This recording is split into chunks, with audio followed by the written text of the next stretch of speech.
섭리 가운데에서 율법의 규례를 수여하시는 장면입니다. 다시 한번 지금까지 내용들을 간략하게 정리해 드리고 출애굽기 24장 1절부터 여러분들에게 강론해 드리려고 합니다.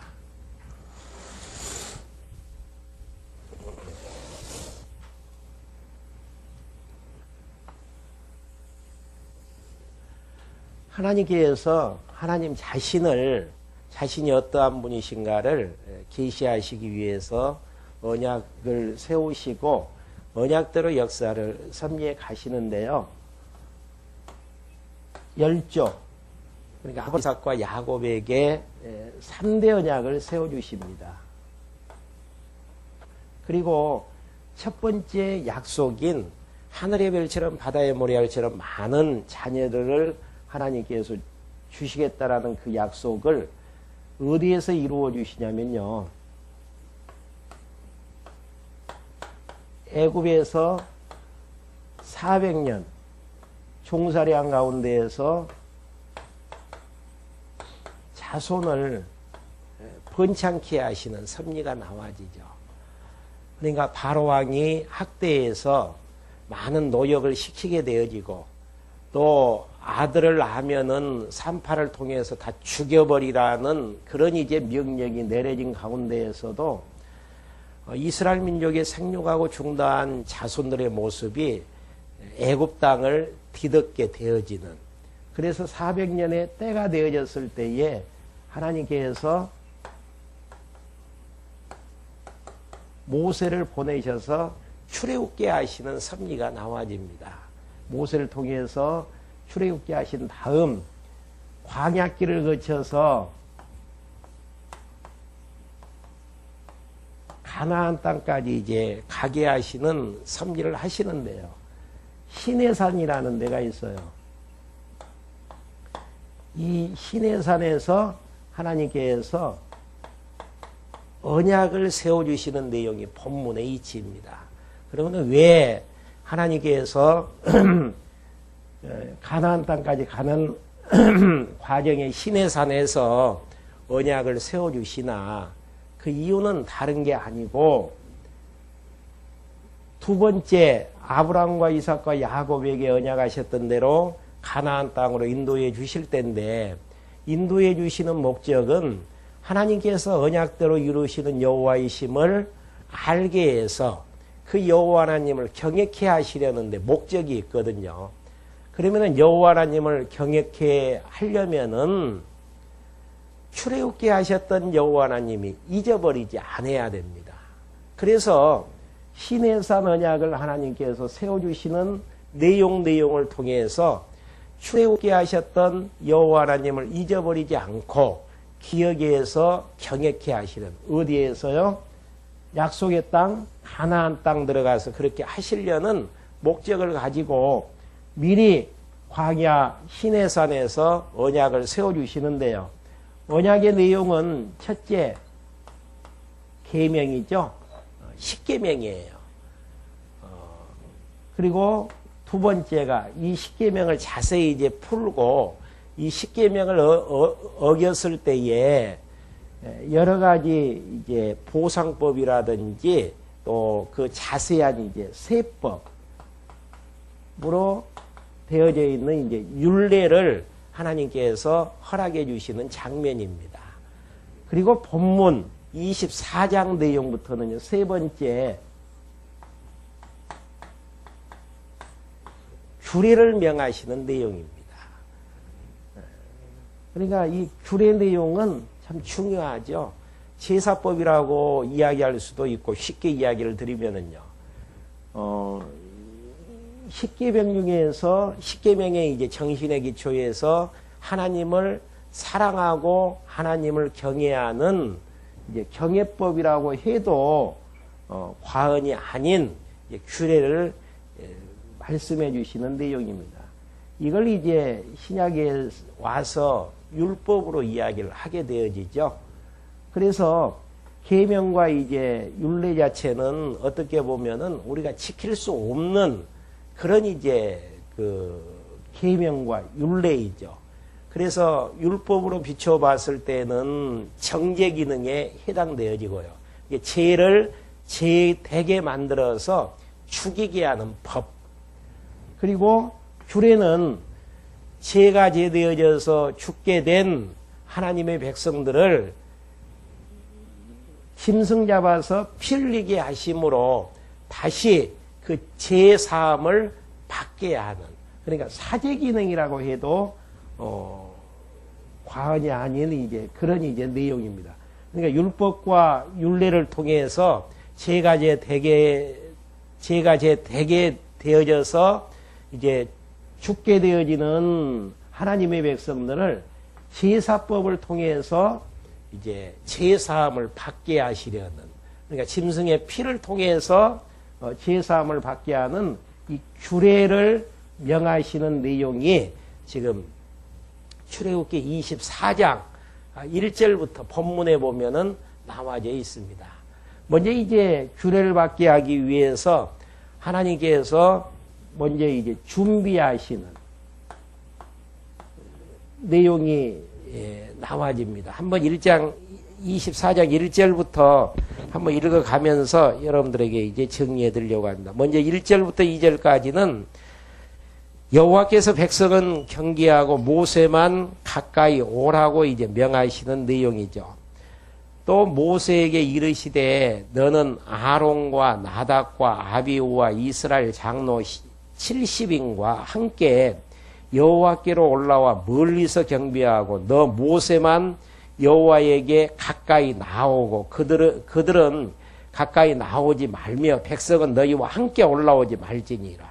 백성은 함께 올라오지 말고 70인 장로들하고 또 이제 아론과 나답, 아비후 그리고 또 이제 모세가 이제 그 시내산으로 올라오게 되어지는데 하나님을 배울 때에는 모세만 여호와 하나님 앞에 이제 가까이 오르게끔 명하시는 본문의 내용입니다. 이스라엘 민족의 이제 그 통치 자체가 모세 혼자서 모든 이제 일들을 행하는 게 아니고 대열역미하면서도 이제 여러분들에게 말씀해 드렸지만은 재판하는 과정 속에서도 적은 일은 50부장에게, 조금 큰 일은 100부장에게, 더 큰 일은 1000부장에게, 그리고 이제 아주 중차대한 문제는 모세에게 맡겨서 일들을 이제 판결하는 그런 이제 규례가 이제 모세 장인의 조언에 의해서 이제 되어지는 것들을 확인해 봤고요.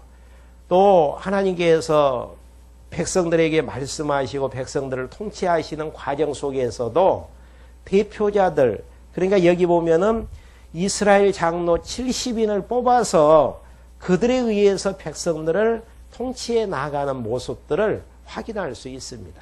그래서 이제 70명을 데리고 시선산까지 오고 말씀을 받을 때에는 모세 너만 이제 올라올 것을 명하게 되어지는 내용입니다.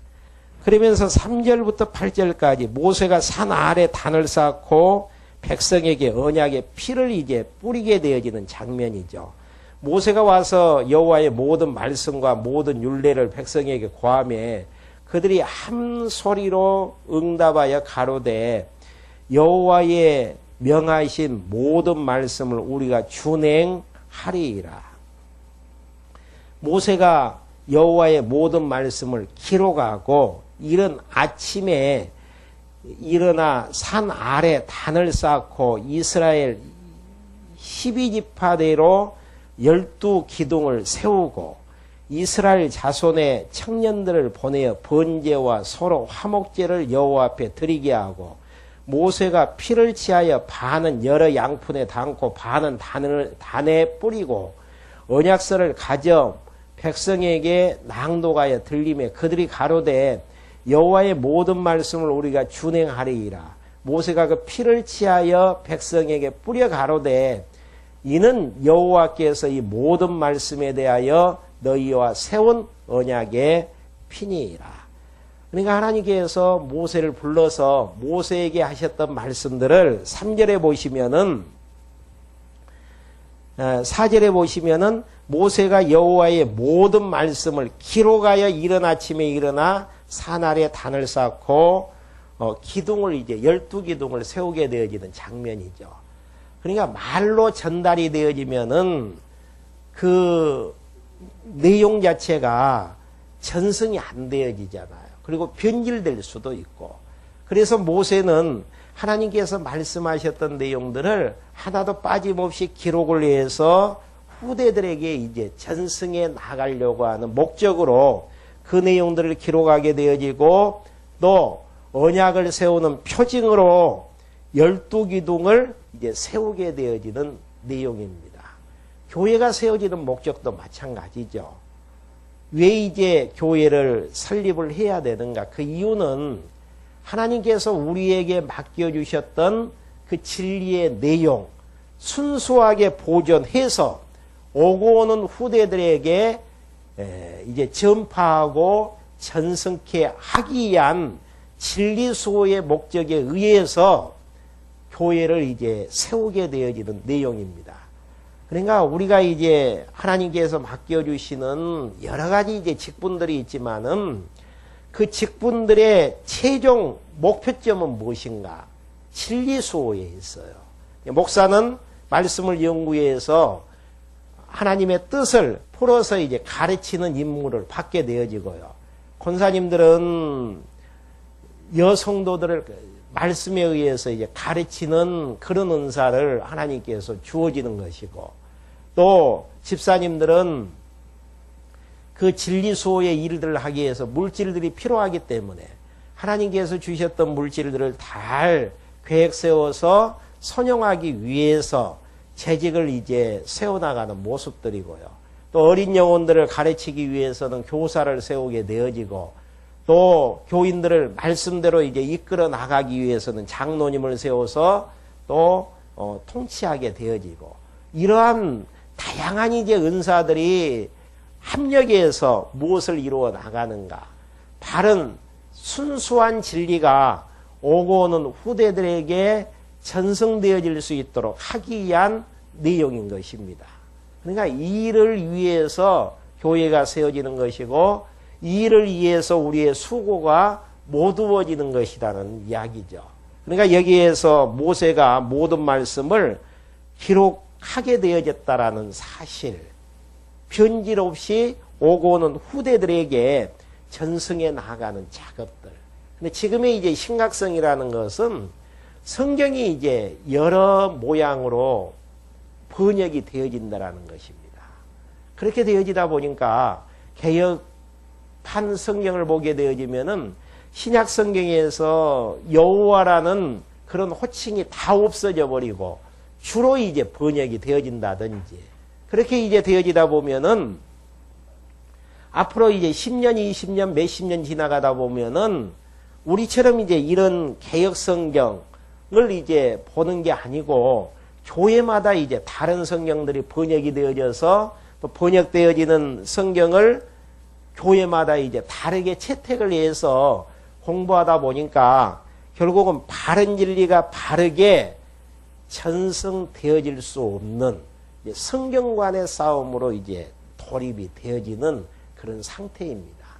그러니까 우리가 이제 바르게 공부해서 계시된 하나님의 말씀으로 무장되지 않는 상태에서는 어떤 게 이제 바르게 번역되어지는 성경인지를 알지를 못하죠. 그리고 이제 그런 성경에 의해서 또 후대들에게 가르치게 되어지면은 하나님이 여호와 되심에 대한 계시의 내용이 오고 오는 후대들에게 전승되어질 수가 없다라는 사실. 그래서 모세는 기록하게 되어지고, 또 언약 세웠던 그 내용을 이스라엘의 이제 12지파의 이제 명수대로 12기둥을 이제 세우게 되어지는, 언약을 세우는 이제 표징이 되어지죠.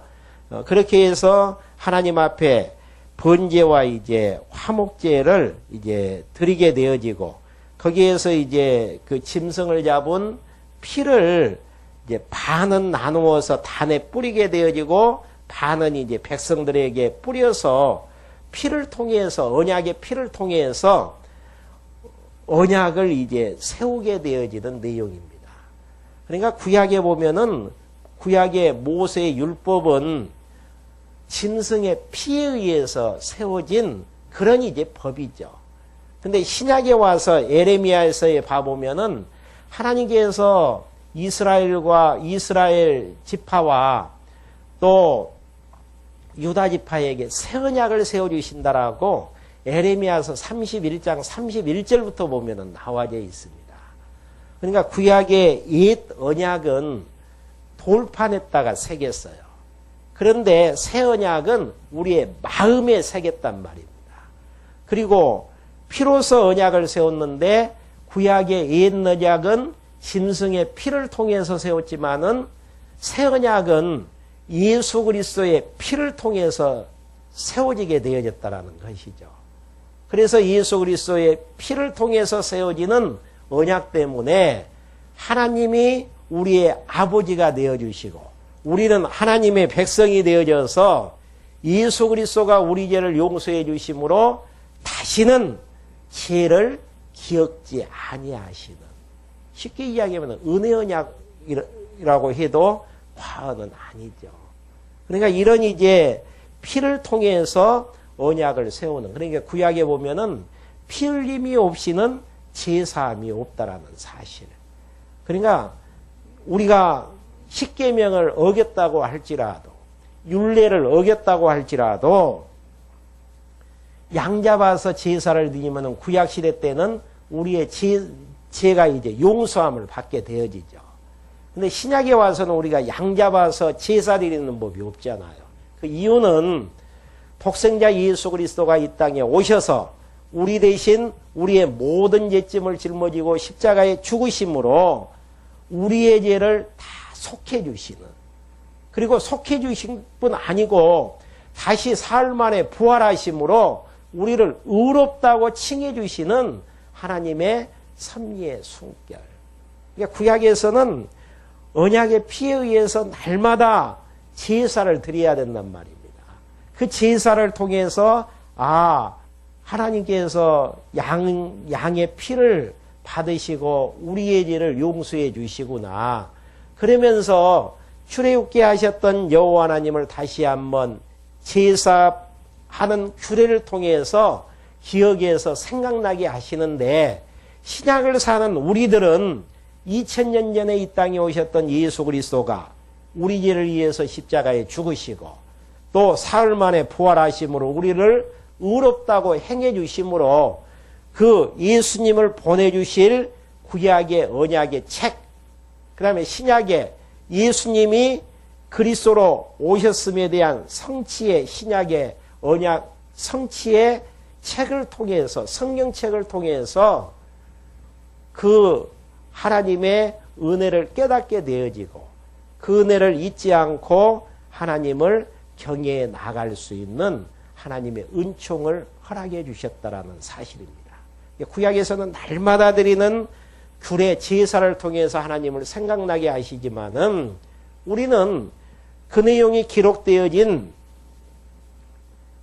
성경 66권의 일용할 양식을 통해서 하나님의 은혜가 얼마나 큰가를 깨닫게 되어지고 그 여호와 하나님을 경외하면서 살아나갈 수 있다라는 사실입니다. 그러면서 이제 9절로 넘어와서요. 9절부터 11절까지는 모세 등과 장로 70인이 하나님 앞에서 이제 먹고 마시게 되어지죠. 모세 아론과 나답과 아비후와 이스라엘 장로 70인이 올라가서 이스라엘 하나님을 보니 그 발 아래는 청옥을 편 듯하고 하늘같이 청명하더라. 그러니까 여기 보면 이제 하나님을 이제 봤다라는 것은 하나님의 본체를 본 것은 아니에요. 하나님의 본체는 볼 수도 없고 보면 이제 죽어버리는 것이고, 여기는 이제 계시된 이제 모습으로 하나님께서 이제 임재하시는 그런 이제 표징으로 보여지는 그런 모습들을 이제 보게 되어졌다라는 것이죠. 그러면서 11절, 하나님이 이스라엘의 존귀한 자들에게, 존귀한 자들은 앞에서 이야기했던 아론과 나답과 아비후 등등을 이제 이야기하는 부분이죠. 손을 대지 아니하셨고 그들은 하나님을 보고 먹고 마셨더라. 하나님께서 죄 용서할 수 있는 언약을 그 피로 이제 세워주셨는데 그 하나님의 임재하셨던 정경들을 바라보면서 먹고 마실 수 있었던 것은 왜 그게 가능했는가? 하나님께서 그들에게 손대지 아니하셨기 때문에. 손대지 아니하셨기 때문에. 그러니까 많은 이제 하나님이 세우신 존귀한 자들이 하나님께서 세우셨던 언약의 피를 통해서 언약을 확인하게 되어지고 또 그 앞에서 먹고 이제 마시게 되어지는 죄 용서함을 받을 수 있는 언약의 피를 세워줬다라는 거 얼마나 즐겁고 재미있는 일이겠습니까? 사람이 이제 스트레스를 받는 종목 중에 한 가지가 죄 문제잖아요. 참 하나님 앞에서 바르게 살아나가야 되는데 죄 짓지 않고 그렇게 살아나가야 되는데 근데 우리는 죄 문제에 대해서는 하나님 앞에 할 이야기가 없잖아요.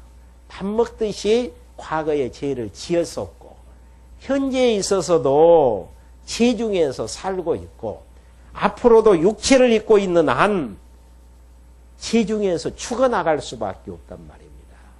근데 어떻게 우리가 이 자리에 나와서 하나님을 아버지라고 부를 수 있고 어떻게 하나님 앞에 당당하니 영원한 나라를 소망하면서 살아나갈 수 있겠는가? 그 이유는 다른 게 아니에요. 독생자 예수 그리스도를 보내주셔서 우리 대신 십자가에 죽게 하셨고 또 우리를 의롭다고 하시기 위해서 삶 안에 부활케 하시는 하나님의 은혜와 사랑이 있었기 때문에 가능했다는 사실입니다. 그래서 내 마음속에 평안이 깃들거들라. 이 평안이 오기까지 죄 문제가 해결되어지는 그 차원을 넘어서 평안이 오기까지 또 하나님을 아버지라고 부를 수 있기까지 누가 나를 이렇게 하나님의 사람으로 만들어 주셨나? 하나님이 그렇게 하셨잖아요. 그러면은 그 하나님이 잊혀지지 않는 한 그 하나님 날마다 경외하면서 살아나갈 수 있잖아요. 근데 그 여호와 하나님 잊어버리면은 여호와 하나님 경외하지 아니하고 내 맘대로 내 욕심껏 살아나갈 수밖에 없다라는 사실입니다.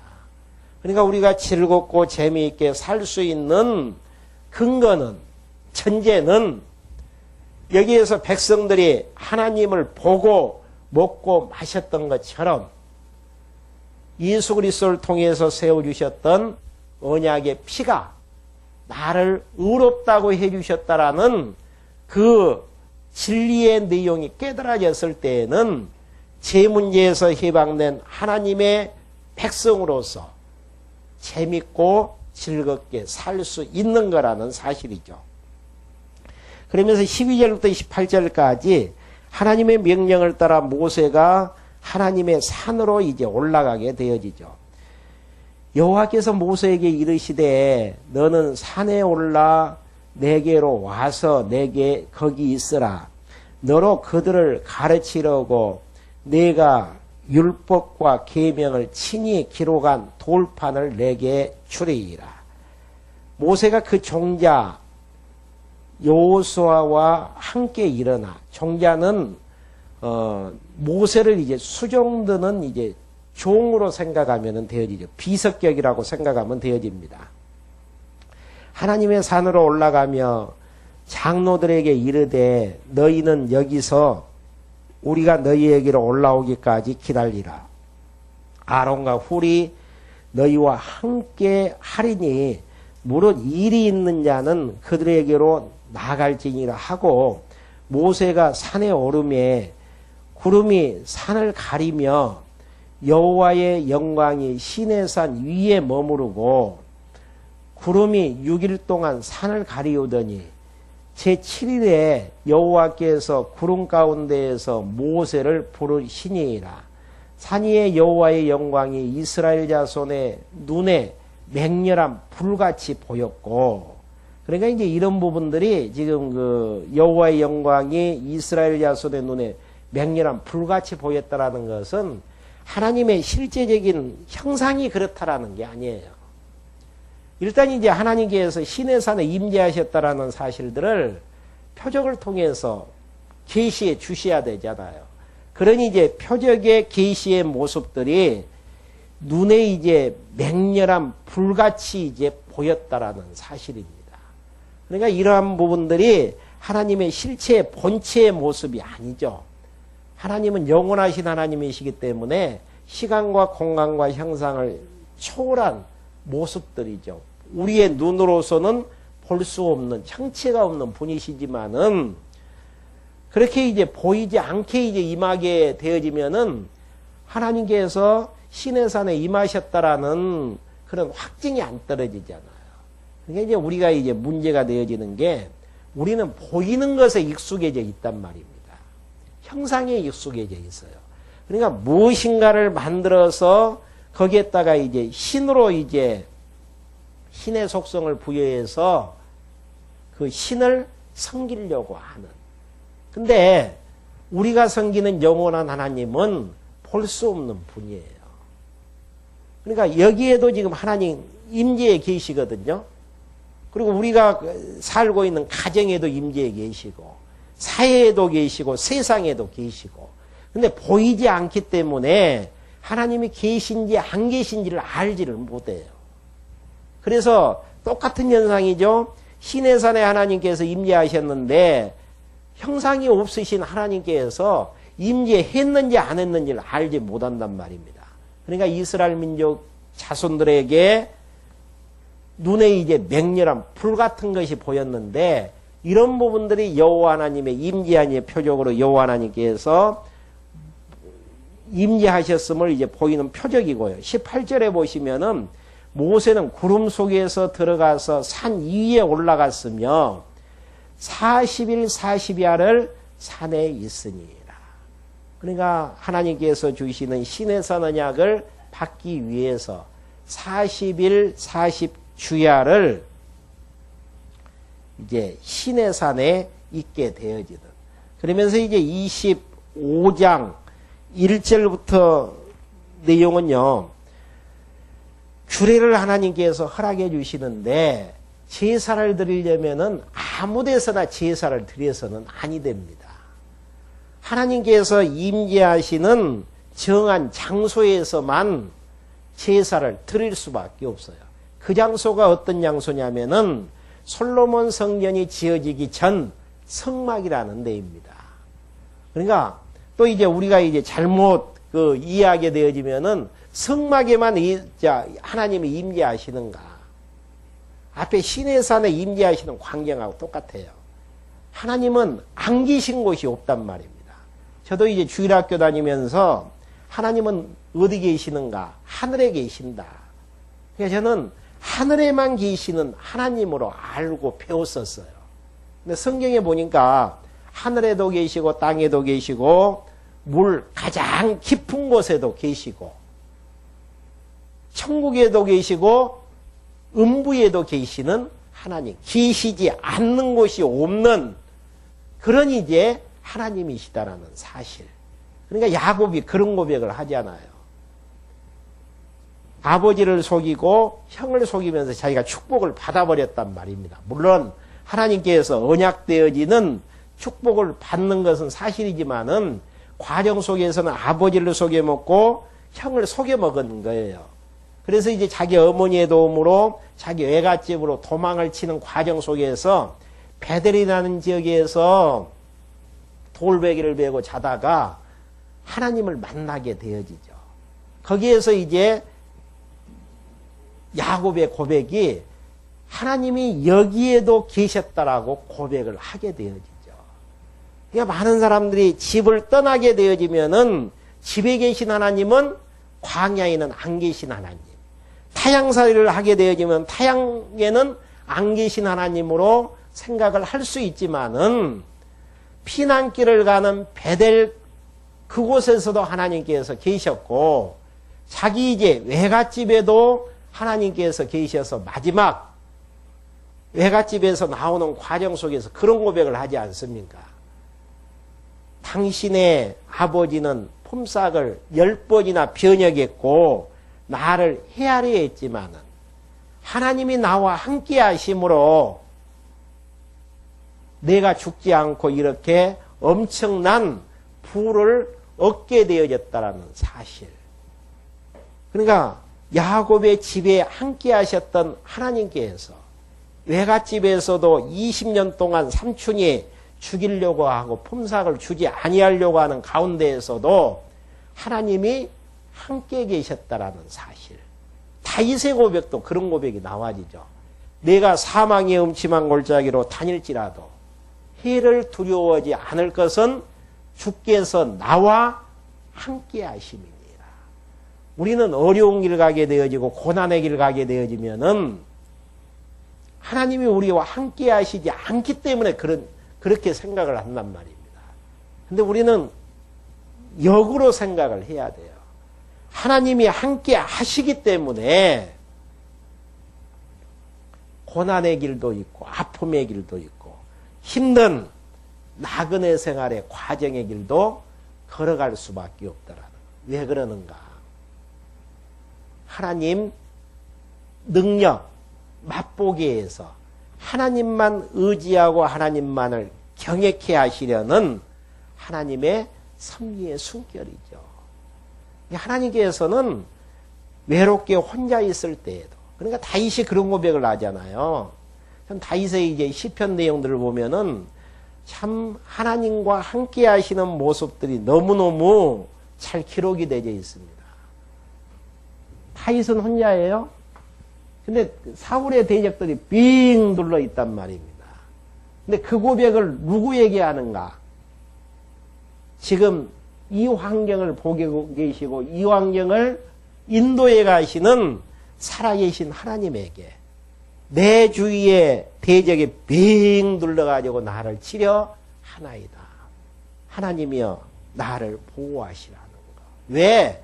하나님께서 보고 계시고 또 하나님께서 섭리하시는 작품이기 때문에 언약대로 복 있는 자 하나님께서 구원해 주시기로 약속해 주시지 않았습니까? 붙들어 주셔야 됩니다. 하나님은 어디든지 계셔요. 근데 이제 많은 기독교인들이 무속신앙화 되어지는 데에서 예배당에는 하나님이 계시고 예배당 밖에는 안 계시는 하나님을 안단 말입니다. 그러다 보니까 꼭 신에게 제사하듯이 꼭 그런 상태예요. 어려움 당하면 예배당에 와서 하나님 앞에 기도하고 또 밖에서는 하나님이 안 계신 것처럼 살아나가고 우리의 기도라는 것은 쉬지 않고 기도하는 모습들이죠. 하나님과 어느 환경, 어느 길을 가든지 간에 하나님과 함께 동행하고 그것이 가능한 것은 하나님이 내 길을 인도해 주시는 데에서. 그러니까 어려움에 처하게 하시는 것은 하나님께서 나를 버리셔서가 아니고 하나님이 얼마나 우리를 사랑하신다라는 것들을 절망의 환경 속에서 깨닫고 그 하나님만을 경외케 하시려는 하나님의 섭리의 작품이라는 사실입니다. 안 계신 곳이 없어요. 하나님께서 허락하지 않는 부분들이 이제 하나도 없는 내용들이죠. 그러니까 여기에서 이제 하나님께서 주례를 허락해 주시는 데 있어서 특별히 하나님 앞에 하나님 섬길 수 있는 장소는 어디인가? 모형적인 부분이죠. 성막, 하나님께서 짓게 하시는 성막에서 하나님 섬겨 나가라는 이야기. 그래서 이제 성막을 만들기 위해서는 그런다 그래요. 그 이야기 하다가 말았었죠. 성막에 하나님께서 임재하시는데 성막에만 하나님이 계시는가? 계시지 않는 곳 하나도 없다라는 거. 지을 성막에도 임재하시고 또 가나안 땅을 향해서 걸어가는 광야길에도 함께 하시는 하나님. 그러니까 만나도 내려주시고 물이 없을 때는 물도 내셔서 먹게 하시는 하나님이시잖아요. 그러면서 이제 25장으로 넘어가서요. 25장 1절부터 7절까지 여호와께서 백성에게 받을 예물의 종류를 명하게 되어지십니다. 여호와께서 모세에게 일러 가라사대 이스라엘 자손들에게 명하여 내게 예물을 가져오라 하고 무릇 즐거운 마음으로 내는 자에게서 내게 드리는 것을 너희는 받을지니라. 구약시대 때 성막을 짓는 재료 어떤 자에게서 받게 되어지는가? 즐거운 마음으로 내는 자. 이게 가능한가? 출애굽게 하셨던 여호와 하나님만 잊어버리지 않으면 가능해요. 자기는 빈 털터기로 나올 수밖에 없었잖아요. 근데 하나님께서 은금을 취하라고 말씀해 주시고 그들에게 은혜를 베푸셔서 은금을 가지고 나올 수 있도록 인도해 주셨던 하나님. 이제는 종에서 해방시켜 주셨던 하나님. 애국 군병들을 물속에 수장시켰던 하나님. 하늘에서 비같이 양식을 내려주셨던 하나님.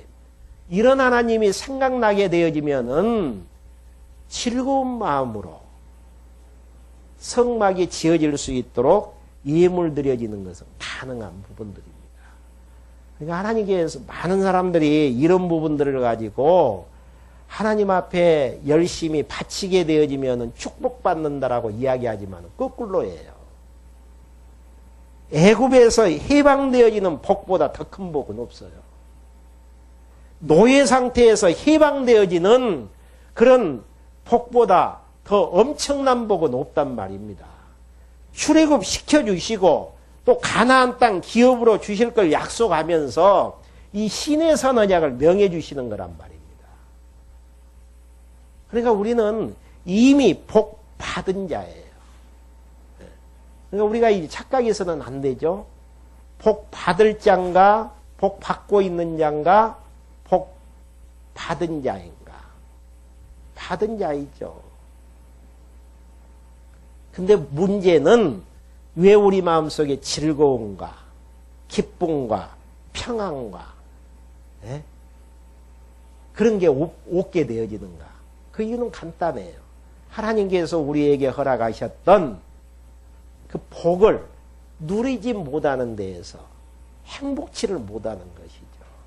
그러니까 우리가 이제 보는 것 자체는 육체를 입고 살고 있기 때문에 보는 것마다 육체적이고 물질적인 것에 집착되어 있단 말입니다. 나는 다른 사람보다 한 달 생활비가 적은데, 나는 다른 사람보다 건강치가 못하는데, 다른 사람들은 저렇게 편안하니 즐겁게 살아나가는데, 육체적으로 즐겁게 사는데, 나는 가정의 여러 가지 어려운 문제들, 주위의 어려운 문제들, 내 문제들 때문에 힘들고 고통스러운데, 그런 부분들은 육체적이고 현세적인 세상 사람들이 추구하는 복들이죠. 그것은 예수님을 믿든지 안 믿든지 하나님의 백성이든지 아니든지 하나님께서 필요에 따라서 주시는 일반 은총의 복이란 말입니다. 저는 복이라기보다는 그것을 감당할 수 있었을 때에는 도리어 복이 될 수 있지만은 감당하지 못했을 때는 그것은 저주가 되어지는 내용이죠. 확증해 드릴까요? 솔로몬 같은 경우를 봐보면 전반기 때는 하나님을 잘 경외했던 자예요. 하나님이 주시는 지혜, 물질, 부귀를 통해서 성전을 지었던 자였고 또 하나님을 경외했던 자였단 말입니다. 후반기 물질에 치여가지고 결국은 타락의 길로 가게 되어지고 하나님께서 예언을 해주시잖아요. 그 예언의 내용이 뭡니까? 10지파 반 띄어서 너 신복에게 주고 한 지파만 남겨서 내 아들에게 남겨주겠다. 그건 도리어 전반부 때는 부귀와 영화 자체가 복이었지만은 후반부에는 그걸 감당하지 못하고 거기에 함몰되어지는 데에서 저주가 될 수밖에 없잖아요. 그러니까 물질이라는 것도 우리가 믿음으로 감당할 수 있는 양은 준 거예요. 그러지만은 감당하지 못한 거기에 우리의 마음이 뺏겨지고 그 물질을 하나님보다 더 섬겨버리는 쪽으로 흘러갈 수 있는 약한 믿음이라면은 어려운 쪽이 훨씬 낫죠. 왜 하나님께서 가다가 나그네 길 걸어가다가 공고한 날 주시는가? 그 이유는 다른 게 아니잖아요. 내 능력 의지하지 말고 하나님 의지하면서 살라라는 이야기예요. 그러니까 도리어 공고한 날 자체가 우리는 복이 되어진단 말입니다. 그러니까 어떤 게 복이 되어질지 몰라요. 일반은 영역 가운데서는. 그러지만은 우리 입장에서는 확실히 하나님께서 우리에게 주신 영원한 복이 있는데 하나님을 아버지라고 부를 수 있는 복. 하나님의 자녀가 되어지는 특권. 영원한 나라를 기업으로 받을 수 있는 엄청난 복을 하나님께서 허락해 주셨다라는 거. 이것 하나님께서 우리에게 허락해 주셨다라고 생각하면은 즐거운 마음으로 생활해야 되는 거예요. 진짜 그렇게 되어지는 거라니까요. 그러니까 신앙생활은 억지로 어떤 틀에 매여서 신앙생활 하는 게 아닙니다. 하나님께서 주신 복 헤아리면서 하나님 앞에 내 자신이 아무것도 아닌데 어떻게 하나님을 아버지라고 부를 수 있는 특권을 허락해 주셨을까? 하나님 앞에서 한 게 없는데 어떻게 영원한 나라를 기업으로 허락해 주시면서 그 영원한 나라의 기업을 향해서 한 걸음 한 걸음 전진에게 하는 것도 감사한데 하나님께서 그 길 예비해 놓으시고 그 길 걸어가게 하실까? 그런 즐거운 마음이 있으면은 여호와 이름이 있는 성막 그게 지어진다는데 즐거운 마음으로 예물 드릴 수 있잖아요. 여기서 말하는 예물이라는 것은 제물이라는 제사법에서 내용보다는 뒤에 보면은 여러 가지 이제 그 내용으로 되어집니다. 3절부터는 좀 쉬었다가 계속 할 수 있도록 하겠습니다. 기도하시겠습니다. 하나님 아버지, 저희들 이 시간에 불러 모아주셔서 십계명과 율례를 주셨던 하나님께서 십계명과 율례를 어기게 되어졌을 때에 하나님 앞에 속죄함 받을 수 있는 제사법을 허락해 주시는 장면들을 다시 한번 확인케 해 주심을 감사함을 드립니다. 구약의 백성들은 죄를 지을 때마다 제사를 드렸었는데 저희들은 예수 그리스도를 이 땅에 보내주셔서 십자가에 죽게 하심으로 우리의 모든 죄를 용서해 주심을 감사함을 드립니다. 이러한 하나님의 은혜를 날마다 생각하면서 여호와 하나님 경외하는데 게으르지 않도록 주님께서 인도해 주시옵소서. 예수 그리스도의 이름으로 기도했습니다. 아멘.